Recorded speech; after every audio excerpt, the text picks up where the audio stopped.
இரண்டாம் உலகப் போர் உச்சத்தில் பார்த்தீங்கன்னு வச்சுக்கோங்களேன், ஆஃப்ரிக்காவில் ஒரு மிகப்பெரிய ஒரு டேங்க் பேட்டில் நடந்துட்டுருக்கு. அந்த போரோட மத்தியில பார்த்தீங்கன்னு வச்சுக்கோங்க, பிங்க் பெயிண்ட் அடிச்ச சில டேங்க்லாம் அங்கிட்டு இங்கிட்டு போயிட்டுருக்கு. என்னடா அது பிங்க் பெயிண்ட்ல எதுக்கு வந்து அடிப்பாங்க டேங்க்ல அப்படின்றத கதையா நீங்க பார்க்க போறோம். இரண்டாம் உலகப் போர் பார்த்தீங்கன்னு வச்சுக்கோங்களேன், உலகம் ஃபுல்லா நடந்துச்சு. அது முக்கியமா பார்த்தீங்கன்னா வந்து ஆஃப்ரிக்கால நடந்த போர் தான். ஏன்னா, இட்டாலியன் படைகள் வந்து கிட்டத்தட்ட வந்து பிரிட்டிஷோட எல்லா ஊர்களையும் அடிச்சு நொறுக்கிட்டு நேரா சுவிஸ் கால்வாய் நோக்கி போயிட்டுருந்தாங்க. சுவிஸ் கால்வாய வந்து புடிச்சிட்டாங்க அப்படின்னா, பிரிட்டனுக்கு இந்தியாவிலேருந்து போற எல்லா பொருட்களையும் வந்து தடுத்து நிறுத்த முடியும். அதனால வந்து கண்டிப்பா பிரிட்டனால வந்து 2ஆம் உலகப் போர் ஜெயிக்க முடியாது அப்படின்ற ஒரு நம்பிக்கையில, இட்டாலி என்ன பண்றாங்க, நேரா சுவிஸ் கால்வாயை நோக்கி போயிட்டுருக்காங்க.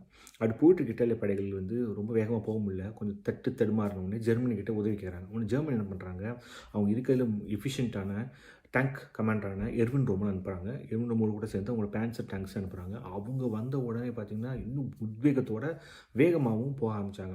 இந்த வேகத்தில வந்த ரோமல் அப்புறம் இட்டாலியன் ட்ரூப்ஸ் வந்து பார்த்தீங்கன்னா வந்து பிரிட்டிஷ்காரங்களால தாக்கு பிடிச்சு நிறுத்த முடியல. ஒரு பாயிண்ட்டுக்கு மேல வந்து தடுத்து நிறுத்த முடிஞ்சது, முன்னேற முடியாத ஒரு சிச்சுவேஷன் வந்துச்சு. அப்போ பிரிட்டிஷ்காரங்க என்ன பண்ணுறாங்கன்னா வந்து, இந்த மாதிரி நம்ம டேங்குகளை வந்து ஒரு கேமோஃப்ளாஷ் ஒரு மறைமுகமா எப்படி மாத்துறது? எதிரி கண்கள் தெரியாம பண்ணுறதுன்னு யோசிச்சுட்டு இருக்கும்போது, அவங்க ட்ரை பண்ண கலர் தான் பிங்க் பெயிண்ட்.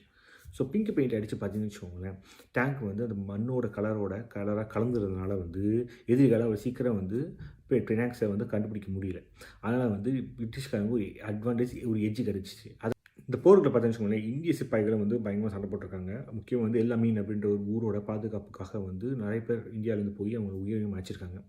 இந்த சாக்ரிஃபைஸ்க்குலாம் அப்புறமா பார்த்தீங்கன்னா வந்து, இந்த மாரி பிங்க் பெயிண்ட் அடிச்சனாலே வந்து வேகமா வந்து ஜெர்மன்ஸும் அப்புறம் வந்து இட்டாலியனோட படையில வந்து ஒரு பாயிண்ட் நிறுத்திட்டு, அதுக்கப்புறம் வந்து பிரிட்டிஷ்காரங்க எதிரா சண்டை போட்டு முன்னேறி போக முடிஞ்சுச்சு. இப்போ பார்த்தீங்கன்னா, பிங்க் அப்படின்ற கலர் வந்து பெண்களுக்கு மட்டுமே உகந்த கலர் அப்படின்னு சொல்லி பல பேர் வந்து ஒரு பொருளை கிளப்பி விட்டு, பெண்களுக்கு ஒரு பிங்க் பிங்க் கலர் தான் பொண்ணுன்னா பிங்க் தான் போடணும்னு சொல்லிட்டு இருக்காங்க. அப்படி யாரும் சொன்னாங்கன்னு வச்சுக்கோங்களேன், அவங்ககிட்ட போயிட்டு சொல்லுங்க, ஒரு காலத்து போர்ல டேங்க்ல பிங்க் பெயிண்ட் தான் அடிச்சாங்க. பிங்க் வந்து எந்த ஒரு பாலினத்துக்கு சார்பான ஒரு கலர் கிடையாது அப்படின்னு.